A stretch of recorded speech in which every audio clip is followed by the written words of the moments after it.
Hello Aries and welcome to my channel Green Lion Goddess Tarot.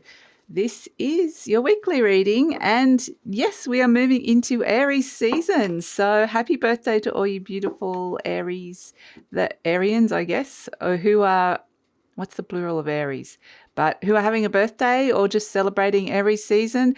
We have major energies. We have your new moon happening this week, so great time to set a new intention. We have Pluto moving into Aquarius, so this is potentially one of the biggest year, like in terms of energy and shifts of the year happening, one of the biggest weeks of the year. And so that's why it's so great it's in your season, and it's so great that you've got your new moon, because you can work with this even though there's going to be some intense shifts and changes. So we start off with this Four of Cups, where this is where there might be, it's kind of almost like the level of communication that's coming to you might not be the best. This is where the sisters are gossiping into Psyche's ear.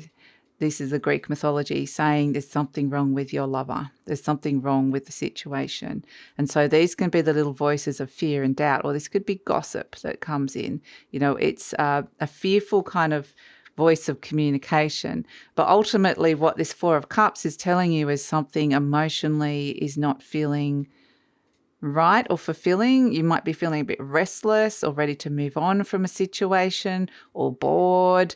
You might be just wondering if there's something wrong. So it's just those little voices that are kind of whirling around is where this Four of Cups starts. It's like a little low rumbling that occurs.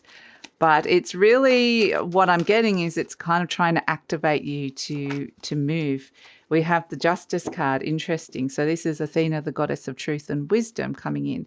And battle strategy as well. She's like, you know, enough. I want to take on whatever this is, this Four of Cups. She's like, it's kind of like, this is the truth that comes in. She's got the sword of truth and balance. And she's like, to these little gossiping sisters, enough.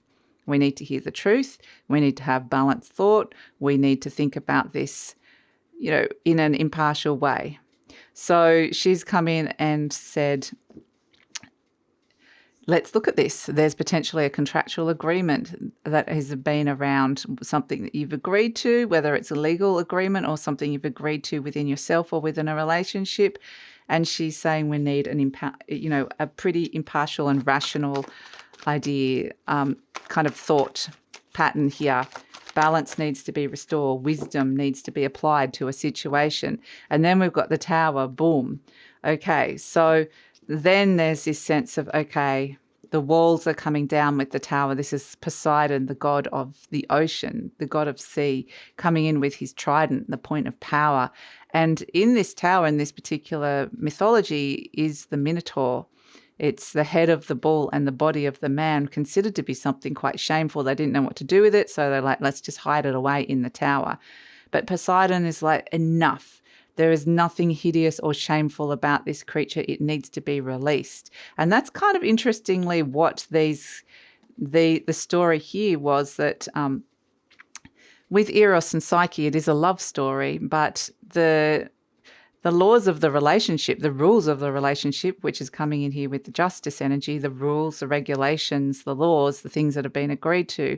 In this particular relationship here, Psyche was not allowed to look upon Eros's face. The gods said you're not allowed to do that. But he's actually a very beautiful creature, but she starts doubting it and doubting maybe is there something wrong with him? Is he hideously ugly? Is there, and the sisters are coming in, why doesn't he let you see his face? There must be something wrong with him. He's a monster. And so then, interestingly, in comes, well, let's look at the contractual agreement, the rules of the relationship. And the Tower energy is like, well, let's break down those walls, because whatever this thing that it's been built into, this kind of ugly monster, it's like, let's free it from that kind of sense of having that stigma attached to it. It's like something's had a stigma attached to it. And it's almost like this sense of if, like the rules, yeah, it's like once you give something a stigma, it has a power. But this, interestingly, with Pluto moving into Aquarius, Pluto is the planet of deep truth, transformation. So we're seeing that the truth is coming in here, the need or the search for the truth at least. And Pluto's also where we build our walls and put walls up against situations, people. I'm not open to you. I'm not open to that anymore. I'm putting my wall up. And so interestingly, the wall is coming down. It's like I need to see the truth of this person or this situation, or this could be an aspect inside of yourself. And so that's kind of this real insatiable need to kind of understand the truth of a situation seems to be coming in. And then interestingly, in comes Apollo, the god of healing and light, and is talking to Orestes. And Orestes is saying, I've got all these crazy ideas in my head here, like this snake-haired lady. There's these voices that are telling me something's wrong with me, or that something's wrong with the situation, or that, you know, there's something that I should be ashamed of. And all these voices are going around my head. And he said, can you please help me? Can you please heal me? And Apollo is coming in and saying, well, this is the way you can start thinking about it. There's a choice that you can think about it a bit differently. So the Eight of Swords is when Orestes has said, I've had enough of these thought patterns, these ideas that are going through my head.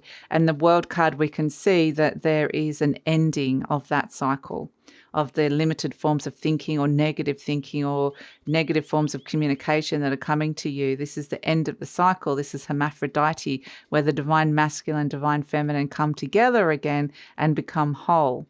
And so it's like these little divisive thoughts, perhaps, that might be telling you that there's something wrong with you or somebody else or a situation.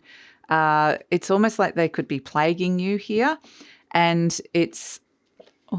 Uh-oh, you've got yourself caught in my ring. You got himself caught in, you might have kind of got yourself caught up quite literally in like a going down a bit of a wormhole with believing something to be true, when I think that you're being released from that. And so that's something really important that's coming in. And the World card, I really feel like, is this energy of being whole. And interestingly, we have the Three of Cups, which is the coming together of Eros and Psyche. This is when the love comes together and they're married or they're engaged or whatever, however you want to see it. And there's celebration around this. It is the story of your heart, the story of how you connect to people, the story of love and celebration, but it doesn't have to necessarily just be purely romantic love with the three coming in, because this could be around a third party situation, or it could also be around groups and connections with groups, friends, family that come through. So it's almost like, you know, I really feel like that in a strange way, there's going to be a lot of self-validation that's coming through with this, Aries, and that you're going to celebrate this sense of feeling whole again, because this thing that perhaps that you thought was shameful is being revealed. The truth around that is being revealed. The curse of that is being lifted, and there's a sense of becoming whole again. So yeah, it's yeah, we've got to, with Pluto, it is intense energy, and it also wants to transform something inside your life. So it's potentially the way that you've been thinking about a relationship or yourself within relationships. And it's possibly the root of it might be connected to self-love as well. So we have as an overall energy the wheel crowning you, change and possibilities. This is the Wheel of Fortune coming through. And this is Jupiter. You know, Jupiter is in your sign, Aries. It's wanting to open you, expand you, show you new possibilities, open you up to change and new possibilities with the wheel. Look at that octopus. And these are things that could lie deep inside of you. This octopus lives deep inside the ocean and rises up. And then you might actually wish that you had 8 arms of the octopus, because you might need to be quite flexible within this situation. But they are saying change is possible within a situation that perhaps it's increasingly been a negative cycle inside your mind, that it's kind of built up into something that perhaps it doesn't need to be. So that is your reading for the week, Aries. It's could be quite revelatory with the Tower, and there could be some really unexpected changes that come in. You might be seeing people doing big changes, unexpected changes, you yourself might be feeling like that as well. It's an intense energy, but ultimately it has nice energy with the World and the Three of Cups. It's celebrating the ending of a cycle, celebrating completion, celebrating fulfillment, celebration of coming together. So that's the energy for the week, Aries. So big one. Absolutely big one. So also wanted to let you know, like, just if you'd like to check out the beautiful Patreon community that we are building, I actually did start it because Pluto was moving into Aquarius, because this is a major energy that we're going to be dealing with over the next 20 years. And the point of the Patreon community is it's an empowering energy to give people the tools and equipment so that we can work with our own energies. You can work with your own energies. So there's going to be tutorials about working with your soul and energy blocks, and there's going to be astrology updates, and there's going to be a whole heap of things like life healings, access to extended readings. And I'm kind of seeing this as like a complete toolkit for working with your soul's evolution journey over the next 20 or so years, or just even however long you want to work with it with. So love it if you would check that out. The link is in the description box below for the Patreon community. And please like, subscribe, share, leave a comment, Aries. Love to read your comments. That also helps with the growth of the channel. And take care.